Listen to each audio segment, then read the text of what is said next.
Hello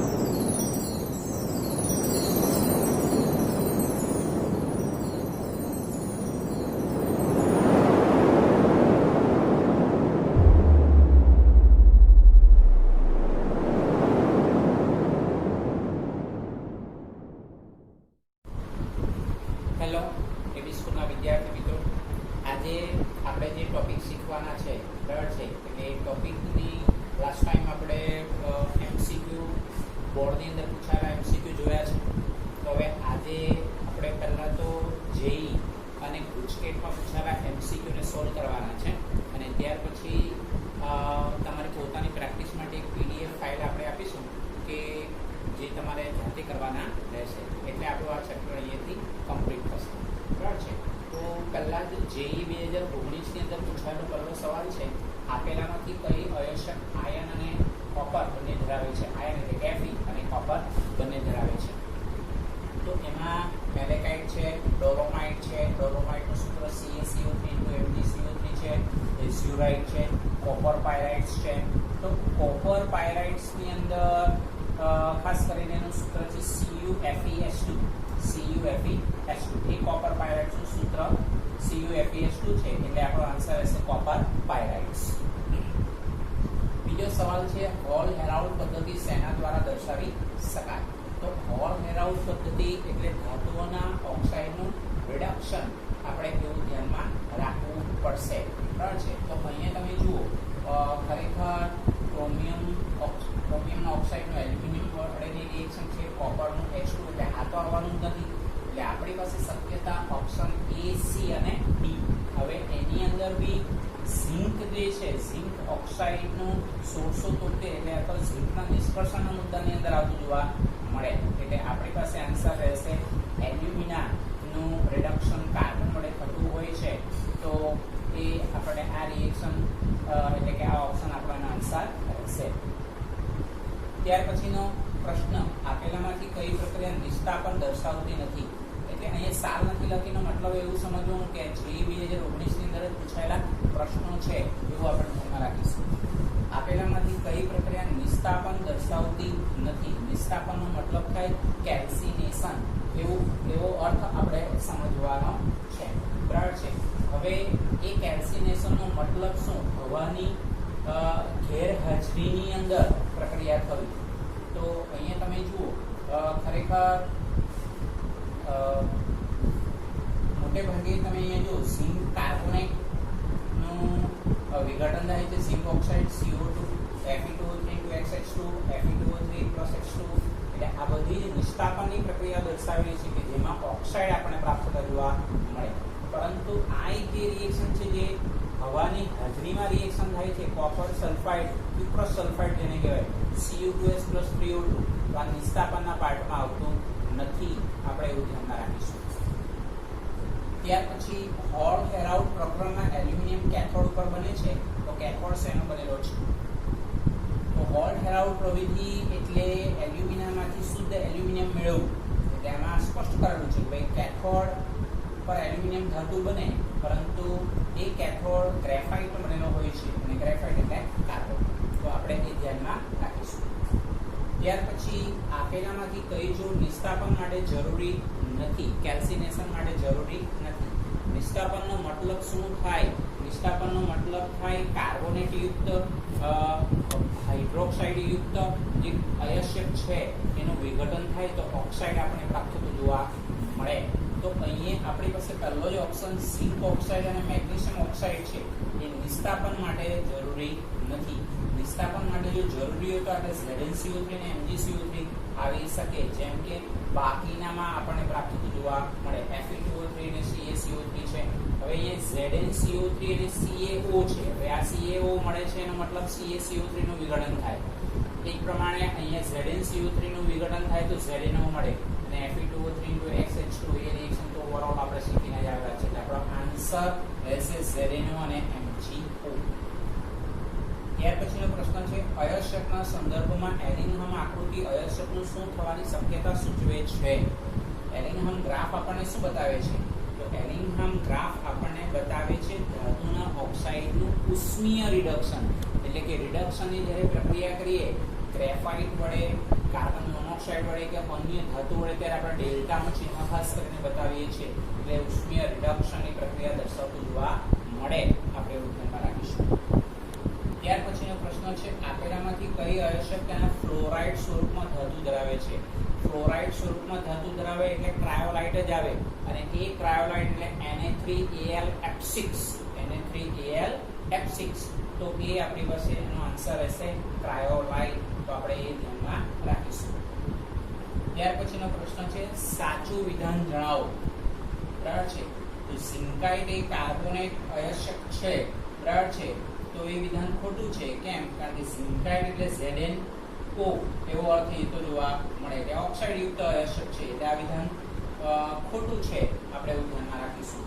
zone શુદ્ધિકરણ માટે titanium નું શુદ્ધિકરણ કરે એ પદ્ધતિ, ખરેખર ટિટેનિયમનું શુદ્ધિકરણ તો વાન-આર્કેલ પદ્ધતિ કરતું જોવા મળે, અને સિલ્વરની ધાતુ કર્મવિધિમાં સોડિયમ સાયનાઇડ ઉપયોગી નથી.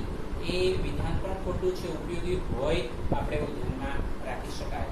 એટલે સાચું વિધાન જણાવો તો એનિલિન ફીણ સ્થાયીકારક છે એવો અર્થ થતો જોવા મળે, એટલે આપણને બી ઓપ્શન જોવા મળશે.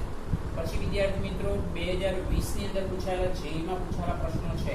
તેમાંનો પહેલો પ્રશ્ન છે, વ્યવસાયિક લોખંડનું સૌથી શુદ્ધ સ્વરૂપ કયું છે? તો આપણે ખરેખર મોટે ભાગે વાતભટ્ટી દ્વારા લોખંડનું નિષ્કર્ષણનો મુદ્દો જોયો, તેમાં એકદમ છેલ્લો ટોપિક જોયો હતો આયનના પ્રકારો. એની અંદર પહેલું જ હતું કાચું લોખંડ, જે અશુદ્ધ લોખંડ કહેવાય, પીગ આયન તરીકે ઓળખાવી શકાય. ત્યાર પછી બીજો પ્રકાર હતો ઘડતર લોખંડ, ને પછી ભળતર લોખંડ. તો એ ભળતર લોખંડ સૌથી શુદ્ધ સ્વરૂપ છે, આપણે એવું ધ્યાનમાં રાખીશું. એટલે આપણો આન્સર રહેશે ભળતર લોખંડ. આપણે એવું ધ્યાનમાં રાખીશું. ત્યાર પછી વિદ્યાર્થી મિત્રો પ્રશ્નો જે આપણને આપેલા છે એ ખાસ કરીને 10મો જે પ્રશ્ન છે એ 10મા પ્રશ્નને માટે, જ્યારે ધાતુ અને અશુદ્ધિઓ અનુક્રમે નીચું અને ઊંચું ગલનબિંદુ અનુક્રમે ધરાવે ત્યારે કઈ શુદ્ધિકરણ પદ્ધતિનો ઉપયોગ થાય છે? એટલે શુદ્ધિકરણની પદ્ધતિઓ આપણે સમજેલા છે, અને એ શુદ્ધિકરણની પદ્ધતિમાં આપણે એમને જોઈ ગયા તે પ્રમાણે ઝોન શુદ્ધિકરણ છે, ત્યાર પછી ખાસ કરીને નિસ્યંદન છે, દ્રવ ગલન છે. તો એની અંદર દ્રવ ગલન આપણને પ્રાપ્ત થતું જોવા મળે કે ભાઈ નીચા ગલન બિંદુ ધરાવતી ધાતુને ઢાળવાળી સપાટી ઉપરથી વહેવડાવવામાં આવે એવી પદ્ધતિ આપણને આવતું જોવા મળે, એટલે આ દ્રવ ગલનનો મુદ્દો આવતો જોવા મળે છે. ત્યાર પછી વિદ્યાર્થી મિત્રો, આપેલી A થી D પ્રક્રિયામાં કઈ પ્રક્રિયા Fe ના નિષ્કર્ષણમાં વાતભટ્ટીમાં થતી નથી? બરાબર છે. એટલે વાતભટ્ટીમાં નીચેનામાંથી કઈ પ્રક્રિયા થતી નથી એ પ્રશ્ન છે, ધ્યાનમાં રાખો. એટલે પહેલું તો CaO + SiO2 CaSiO3 એ તો વાતભટ્ટીમાં થાય છે. 3Fe2O3 + CO gives 2Fe3O + CO2. તો એ રિએક્શન બી થાય છે વાતભટ્ટીમાં. તો FeO + SiO2 gives FeSiO3. તો અહીંયા આયન સિલિકેટ જે સ્લેટ બને તે રિએક્શન થતી નથી, અને FeO નું વિઘટન થઈને Fe ધાતુ છૂટી પડે એ પણ રિએક્શન થતી નથી. એટલે આપણો આન્સર રહેશે C અને D. આ ઓપ્શનની અંદર આપણું છે C અને D. પછી વિદ્યાર્થી મિત્રો જોડકા જોડવાનો પ્રશ્ન છે, કે અહીંયા આપણે બધા ઓપ્શન બતાવેલા નથી, સીધો જવાબ આપણે મેન્શન કરવાનો પ્રયત્ન કરેલો છે. દ્રવ ગલન શુદ્ધિકરણની પદ્ધતિ. દ્રવ ગલન તો કે ભાઈ ટીન ધાતુનું શુદ્ધિકરણ આપણે કરી શકીએ. ઝોન શુદ્ધિકરણ, તો ઝોન શુદ્ધિકરણ એટલે આપણે ખાસ કરીને સિલિકોન, જર્મેનિયમ, ગેલિયમ, ઇન્ડિયમ, એટલે આપણને ઓપ્શનમાં ગેલિયમ આપેલું છે. અને મોન કાર્બોનેલ પદ્ધતિ, તો એ નિકલ ધાતુનું શુદ્ધિકરણ કરી શકીએ છે. અને વાન-આર્કેલ પદ્ધતિમાં ટિટેનિયમ અને ઝિર્કોનિયમ, તો અહીંયા ઝિર્કોનિયમ આપી દીધેલું જોવા મળે, આપણે એવું ધ્યાનમાં રાખીશું. ત્યાર પછીનો બી એક પ્રશ્ન છે, જે ખરેખર કાચી ધાતુ આપેલી છે, એટલે કે અયસ્ક આપેલું છે, અને એ કઈ ધાતુની છે? જેમ કે સિડેરાઇટ. તો કે ભાઈ સિડેરાઇટ એટલે કે Fe ની કાચી ધાતુ છે. આપણે અહીં હિન્ટ દર્શાવવાનો પ્રયત્ન કરેલો છે.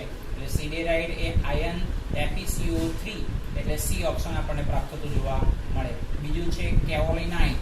કેઓલિનાઇટ એટલે એલ્યુમિનિયમની કાચી ધાતુ છે, તો એનું સૂત્ર છે Al2OH4Si2O5. મેલેકાઇટ, કે ભાઈ મેલેકાઇટ એ કોપરની કાચી ધાતુ છે, કારણ કે CuCO3 × CuO2. અને કેલેમાઇન, કે ભાઈ કેલેમાઇન એ ઝિંકની કાચી ધાતુ છે. તો અહીંયા આપણે ચોથાની અંદર એ ઓપ્શન આવશે ZnCO3. તો વિદ્યાર્થી મિત્રો આ જેઈ ની અંદર પૂછાયેલા પ્રશ્નો છે. હવે આપણે ખાસ કરીને ગુજકેટમાં પૂછાયેલા જે પ્રશ્નો છે તેને આપણે સમજવાનો પ્રયત્ન કરીશું. તો ગુજકેટની અંદર બીજા બધા પ્રશ્નો નથી કરવાના. પછી હું જે PDF ફાઇલ આપીશ એ તમારે પ્રેક્ટિસમાં ક્વેશ્ચન કરવાના છે. તો ગુજકેટમાં પૂછાયેલા પ્રશ્નો 2013 એટલે ટોટલ 10 ક્વેશ્ચન આપણે કરવાના છે.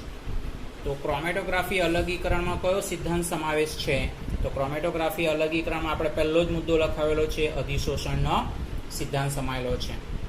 કઈ ધાતુનું શુદ્ધિકરણ મોન કાર્બોનિલ દ્વારા કરવામાં આવે છે? એ બી આપણે હમણાં સમજી ગયા, નિકલ ધાતુ. અર્ધવાહકમાં વપરાતા અતિશુદ્ધ જર્મેનિયમ પ્રાપ્ત કરવા માટે કઈ પદ્ધતિ વપરાય છે? એ પણ આપણે હમણાં સમજી ગયા, ઝોન શુદ્ધિકરણ. એટલે અહીંયા જર્મેનિયમ આવે, સિલિકોન આવે, ગેલિયમ આવે, ઇન્ડિયમ આવે. ફીણ પ્લવન પદ્ધતિમાં ફીણ સ્થાયી કારક તરીકે કયું સંયોજન ઉમેરવામાં આવે છે? વિદ્યાર્થી મિત્રો અહીંયા સાલ બી આપેલી છે, કાઉન્સની અંદર મેન્શન કરો કે ભાઈ આ 2013માં પૂછાયેલો છે, 2014માં છે, આ 2015માં પૂછાયેલો છે, આ 2016 ગુજકેટમાં 2016માં પૂછાયેલો પ્રશ્ન. તો ફીણ સ્થાયી કારક તરીકે એનિલિનનો આપણે ઉપયોગ કરીએ છીએ. દ્રવ ગલન પદ્ધતિ વડે કઈ ધાતુનું શુદ્ધિકરણ થાય? ફરી પાછો ક્વેશ્ચન રિપીટ થયો, ટીન. તો એ ધ્યાન રાખીશું, આ મોટે ભાગે પૂછાય છે. આપેલામાંથી કઈ પદ્ધતિ ધાતુના શુદ્ધિકરણ માટેની છે? ધાતુના શુદ્ધિકરણ માટેની ઘણી બધી પદ્ધતિઓ છે. એમાં નિસ્યંદન આવે, દ્રવ ગલન આવે, બાષ્પકલા આવે, છે. તો આમાં દ્રવ ગલન આપણને ઓપ્શનમાં આપેલો છે. નીચેના પૈકી કઈ કોપરની કાચી ધાતુ છે? તો આપણે હમણાં જોઈ ગયા તે પ્રમાણે મેલેકાઇટ, CuCO3 twice. તો આ ધ્યાનમાં રાખીશું. કઈ કાચી ધાતુ કાર્બોનેટ ધરાવતી નથી? જોજો હા, કઈ કાચી ધાતુ કાર્બોનેટ ધરાવતી નથી? તો એ ઝિંકાઇટ આવશે, કારણ કે ZnO આવે. એનું સૂત્ર ઝિંકાઇટનું સૂત્ર ZnO આપણે પ્રાપ્ત થતું જોવા મળે. ત્યાર પછીનો પ્રશ્ન, કોપર ધાતુના નિષ્કર્ષણ માટે ધાતુ કર્મવિધિનો સાચો ક્રમ કયો છે?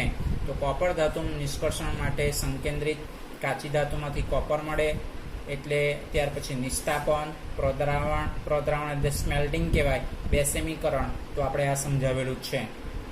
અને નીચેના પૈકી આયનની કઈ ખનિજ કાર્બોનેટ સ્વરૂપ ધરાવતું જોવા મળે? 2019માં પૂછાયેલો પ્રશ્ન.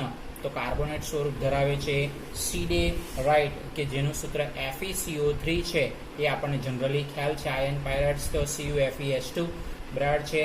હિમેટાઇટ તો Fe2O3 છે. મેગ્નેટાઇટ એટલે Fe3O4 છે.